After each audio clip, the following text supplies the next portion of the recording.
Hello, this video is about manipulating surds, particularly multiplying, expanding brackets and simplifying. So it's a lot like doing the same thing with algebra where you have 4 plus x times 5 minus x, except with the surds there's slightly different ways that they tie up. Most importantly, when you multiply root 2 by root 2 you get 2, which is a whole number. It converts to numbers, and hence we're going to do, instead of FOIL, we're going to do FLOI. First, then last, then outside, then inside, and you'll see exactly why this works so well. I'll do the first one.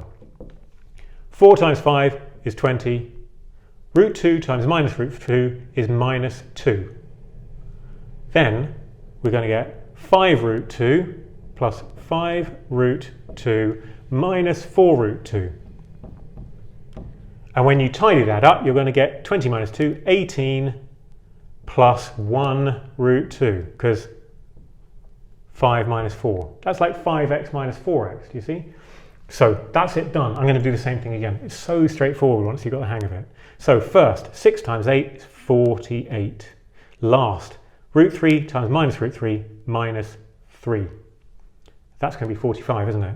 And then you're going to get 8 root 3